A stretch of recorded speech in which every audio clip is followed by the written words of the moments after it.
সভাপতি জনাব মুক্তার আহমদ, উপজেলা বিএনপির সাধারণ সম্পাদক বাবু, এখানকার আহ্বায়ক এনাম এবং আরো অন্যান্য বিএনপি পরিবারের সকল স্তরের নেতৃবৃন্দ, উপস্থিত আমার প্রিয় এলাকাবাসী, আসসালামু আলাইকুম। এইটা আমাদের রাজনৈতিক সভা না, এটা আমাদের একটা ভিন্ন ধরনের একটা মিটিং, ভিন্ন ধরনের মিটিং। কিন্তু আপনাদের মুরব্বীদের উপস্থিতি দেখে, এই সবার আলোকিত হওয়া দেখে আমি খুব মুগ্ধ হয়েছি, আমার মন ভরে গেছে। আমরা একটা নিরাপদ কক্সবাজার চাই, নিরাপদ। আমার এলাকায় আমি একটা নিরাপদ কক্সবাজার চাই। আমি সন্ত্রাসী মারামারিতে বিশ্বাসী না।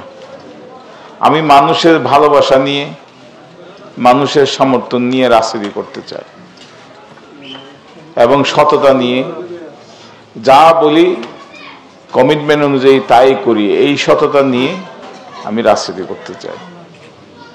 আমার নেতা শহীদ রাষ্ট্রপতি জিয়াউর রহমান, বেগম খালেদা জিয়া, তারেক রহমান, আমরা বলি সকল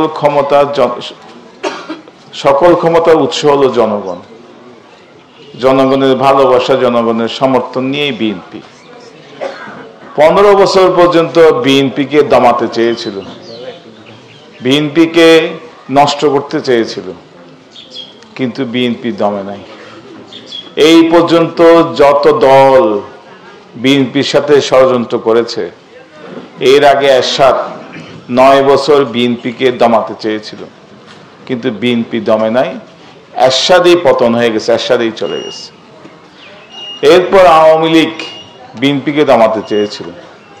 15 বছর এখানে সবারই মামলা মোকদ্দমা যারা আছে, সবারই ওয়ার্ড পর্যায়ে সবারই।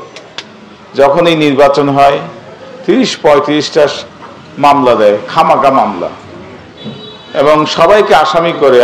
আপনারা অনেকে আসামি না হলেও আপনাদের বন্ধু বান্ধব, ভাই ব্রাদার সকলে আসামি হয়েছে। এখন আওয়ামী লীগের অবস্থা কি? পালিয়ে যেতে হয়েছে, দেশে নাই, তারা পালিয়ে গেছে সবাই। তো প্রকৃতির একটা বিচার আছে।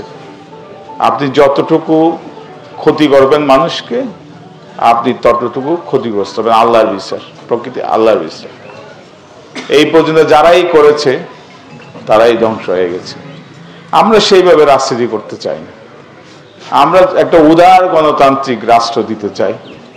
আমাদের শহীদ রাষ্ট্রপতি জিয়াউর রহমান, শেখ সাহেব বাকশাল কায়েম করেছিল দেশে, এক দল, যারা মুরব্বীরা আছেন আপনারা জানেন। জিয়াউর রহমান আসার পরে বহুদলীয় গণতন্ত্র দিয়েছেন।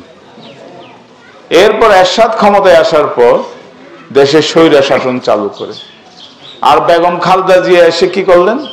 সংসদীয় গণতন্ত্র দিয়েছেন। তো বিএনপির ইতিহাস খুব সমৃদ্ধ ইতিহাস। বিএনপি মানুষের জন্য করে, সাধারণ মানুষের জন্য করে।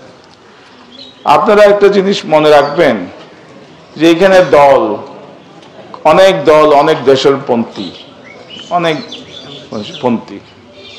কেউ বলে ভারতপন্থী, কেউ বলে অন্য দেশপন্থী, কেউ বলে আমেরিকাপন্থী, কেউ বলে পাকিস্তানপন্থী। আর বাংলাদেশ জাতীয়তাবাদী দল বাংলাদেশপন্থী দল। এইটার সাথে আমরা কখনো আপোষ করি নাই। বাংলাদেশের স্বার্থে, বাংলাদেশের জনগণের স্বার্থে আমরা কখনো আপোষ করি নাই। আপোষ করি নাই সেই কারণে আমাদের পিছনে বুলেট ষড়যন্ত্র তারা করে ফিরে।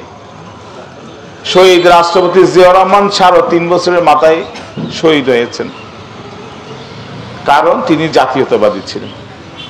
বেগম খালেদা জিয়া গত 7-8 বছর কারাগারে ছিলেন। বিএনপিকে ষড়যন্ত্র করে ক্ষমতায় আসতে দেওয়া হয় নাই। আমরা বিশ্বাস করি সাধারণ মানুষ যখন ভোট দিতে পারবে, নিজে নিজে ভোট দিতে পারবে, ভোট কেন্দ্রে কোনো ভয় ভীতি থাকবে না, অবশ্যই বিএনপি বিজয়ী হবে। এটা বারবার প্রমাণ হয়েছে, শুধু একবার না, অনেকবার প্রমাণ হয়েছে।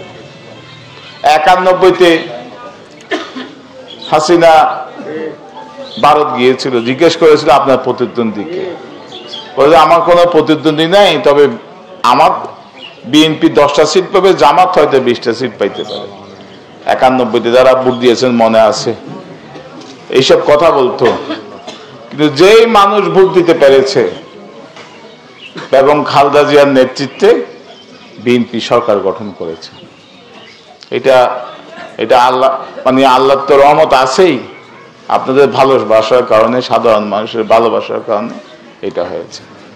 জিয়া রহমানের একটা পররাষ্ট্র নীতি ছিল যে সবার সাথে বন্ধুত্ব, কেউ আমাদের প্রভু না, কেউ আমাদের প্রভু না, সবার সাথে বন্ধুত্ব, ব্যবসা বাণিজ্য করবো, সম্পর্ক বন্ধুর মতো বন্ধু সম্পর্ক থাকবে, তুমি যাই বলবা তাই আমরা করবো, এটা না। তা এখন এই যে বিএনপি একমাত্র দল যে এই নীতিতে বিশ্বাস করে, এবং জিয়া রহমান বেগম খালেদা, যে আমি বারবার বলেছি যে ষড়যন্ত্রের শিকার হচ্ছে বিএনপি, এইটা কারণেই। বিদেশিরা চায় যে আমরা তাদের কথা শুনে কাজ করি, তারা যাই বলবে, আমরা বাংলাদেশে, আমরা ছোট দেশ, তারা যাই বলবে আমরা তাই করি। এখন ষড়যন্ত্র শুরু হয়েছে, এখন আমাদেরকে বলা হচ্ছে যে আমরা, এটা হলো যে আসলে একটা হলো যে মানুষের মন, ভোটারের মনকে বিতৃষ্ণা করে দেওয়ার জন্য এটা একটা রাজনৈতিক অপকৌশল। আপনাদের সতর্ক থাকতে হবে। আর ভাইয়েরা যারা আছেন, একটা কথা বলি আমরা মানুষের ভালোবাসা, আপনারা যদি চান যে বিএনপি ক্ষমতায় যাক, তাইলে ওই আচরণ আপনাদের করতে হবে, মানুষের ভালোবাসা অর্জন করতে হবে, মানুষের আস্থা অর্জন করতে হবে। এখন আমি আমার কর্মী ভাইদেরকে, আমার নেতৃবৃন্দকে অনুরোধ করব, মানুষের পাশে থাকুন, মানুষের সাথে থাকুন, গরিব মানুষের দাবি দাওয়া নিয়ে কাজ করেন, মানুষ যাতে অপমানিত না হয়, অসম্মানিত না হয়, মানুষের সম্মান নিশ্চিত করতে হবে, সব মানুষের সম্মান নিশ্চিত করতে হবে।